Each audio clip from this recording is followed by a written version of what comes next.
Hello, bienvenue dans Booster. J'espère que tu vas bien et que tout va pour le mieux. Waouh, waouh, waouh. Franchement, j'ai l'impression de survoler. Encore une fois, on ne dit pas des choses très profondes, mais c'est juste pour attiser ta curiosité, pour te donner, on dirait pour te donner, tu sais, comme des amuse-bouches, tu sais, pour te donner l'appétit pour que tu ailles creuser dans la parole.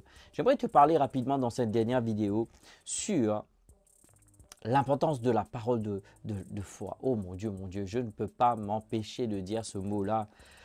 Au fait, tu dois comprendre que la parole de foi est la clé du salut. Maintenant, je vais m'arrêter là. Ce mot salut, ça peut être réduit juste le fait, oui, mais tu dois être sauvé, mais tu vas voir, demande juste quelques minutes.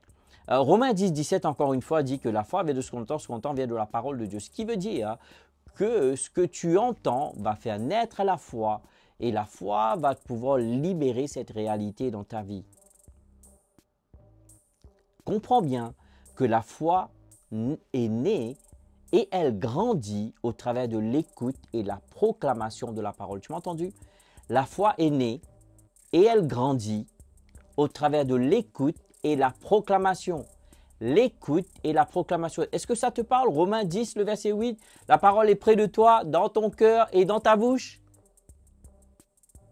La foi est née et elle grandit au travers de l'écoute et la proclamation de la parole. Il ne faut en aucun cas minimiser son importance.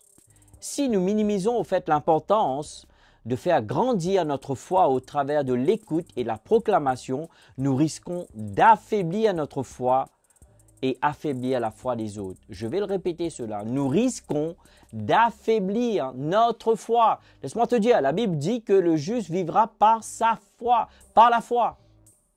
On en parlera aussi. En fait, le mot salut, qui est le mot sozo, veut dire quoi au fait? Veut dire sauver, c'est-à-dire délivrer du danger, d'une menace et de la destruction. Ça veut dire guérir aussi. Guérir dans un contexte physique, guérison des maladies, des infirmités. Ça veut dire aussi préserver, c'est-à-dire garder dans un lieu sûr, sain et sauf. Ça veut dire aussi délivrer. Qu'est-ce que cela veut dire délivrer? Sauver du péché et de ses conséquences, de la mort et de l'enfer. Waouh, waouh, waouh. Tu vois, lorsque tu dis que la parole de foi est la clé au salut, ce qui veut dire que la parole de foi est la clé pour être sauvé, pour être guéri, pour être préservé, pour être délivré. Gloire à Dieu.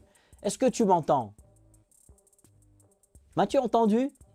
La parole de foi est la clé pour le salut. Et je suis en train de te donner la définition du mot salut, qui est le mot sozo, le mot grec pour le mot salut, qui veut dire sauver, guérir, préserver, délivrer. Ce qui veut dire la parole de foi va faire naître la foi et va faire grandir la foi en toi au travers de l'écoute et la proclamation de ses promesses pour que toi et moi, nous puissions expérimenter le fait d'être sauvés, guéris, délivrés, préservés.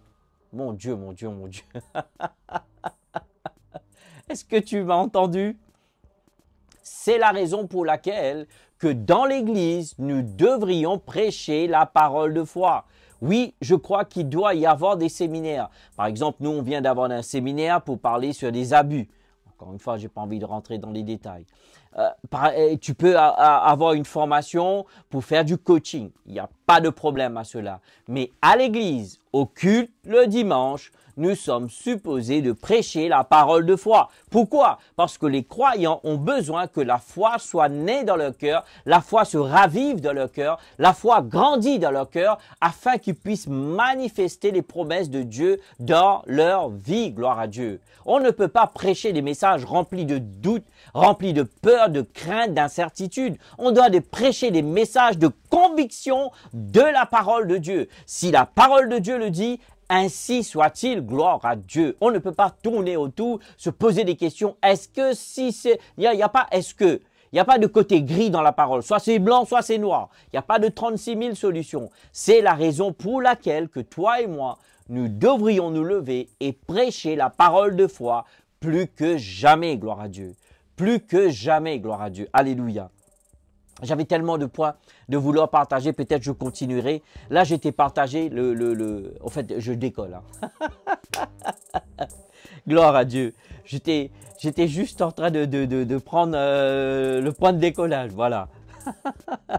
J'espère que cela t'encourage. En tout cas, on me dit dans l'oreillette, mes 5 minutes sont terminées. Comme on ne veut pas abuser ton temps, on veut vraiment garder ces vidéos très courtes et très juteuses aussi, juteuses.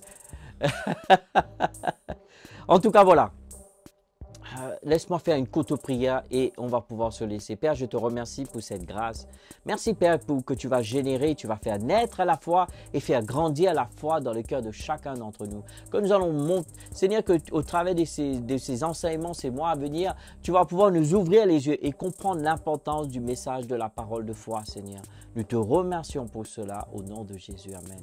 En tout cas, je te remercie pour ton temps. Merci pour tes likes, tes partages et surtout, mets un commentaire. Dis-nous comment ces vidéos sont en train de te bénir. Sur ce, je te dis à très bientôt. Ciao, ciao, bye bye et à la semaine prochaine.